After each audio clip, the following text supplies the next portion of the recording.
Here's my audience.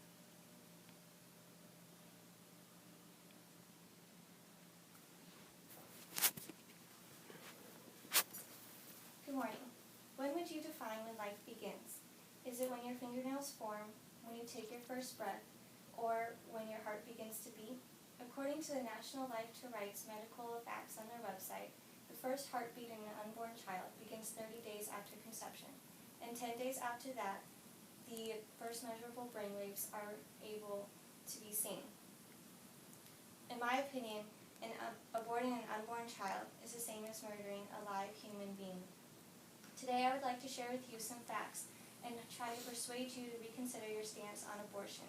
I will share with you an overview of abortion, some arguments for abortion, and some arguments against abortion, as well as give you some tips to try to prevent abortion in women that you know.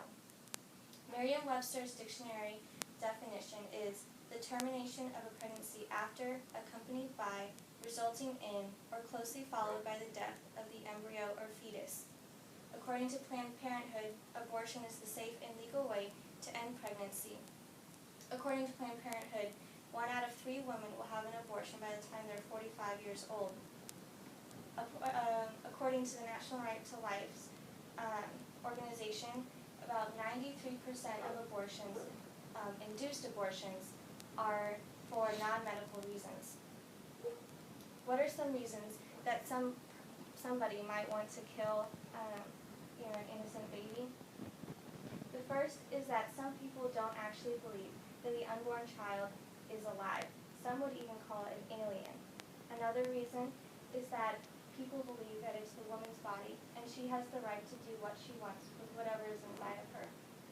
Another reason is that some people, some mothers find out that their child has a fatal disorder or disease, and they would, if the child even lasts through the pregnancy, the child would end up living a very painful and miserable life.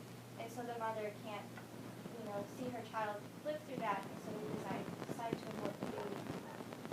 Another reason that people are for abortion is that they believe the legalization of abortion would prevent the illegal and secretive abortions of teen mothers who are ashamed and afraid of their pregnancies.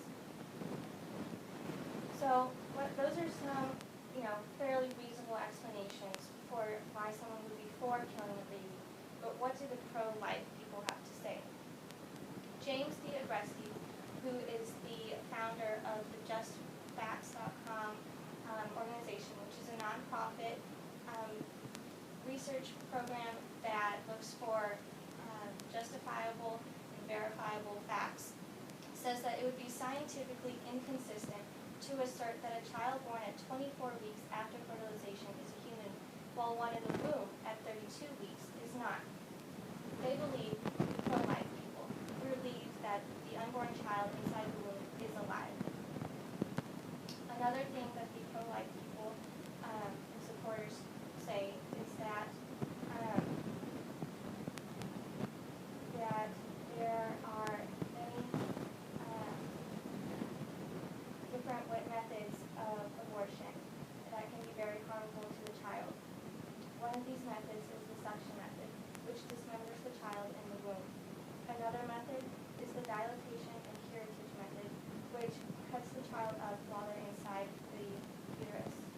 The RU486 pill starves the child because it deprives the child of nutrients while it's inside the mother's womb. The dilatation and evacuation method dismembers the child by twisting off its limbs and crushing its skull using forceps. The partial birth abortion method is where the child's skull is stabbed in the back of the head and his brains are sucked out. Dr. Warren Kern, who is an abortionist from Boulder, Colorado, says, "There is no possibility of denial of an act of destruction by the operator. It is before one's eyes. The sensation of dismemberment flows through the forceps like an electric current." With a statement like that, you have to wonder what an abortionist feels and thinks and how they can continually perform these abortions every day. The abortions not only affect the child in these gruesome ways, but they also affect the mother.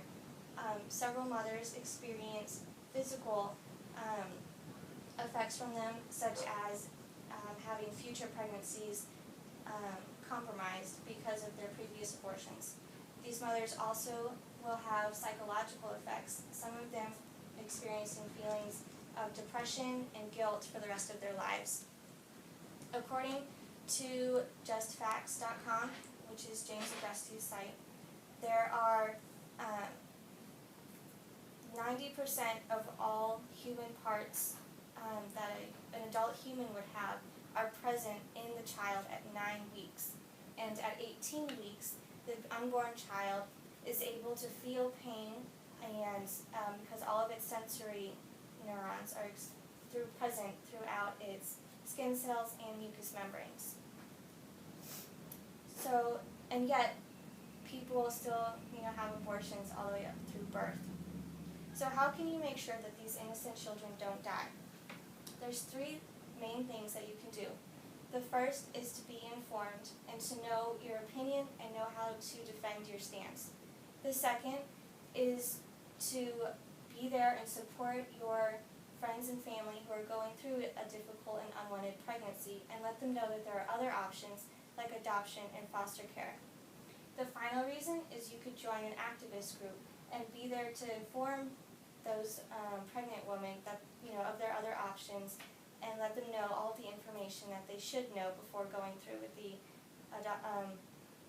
abortion. It is clear that both sides have reasonable arguments to support both pro-life and pro-choice.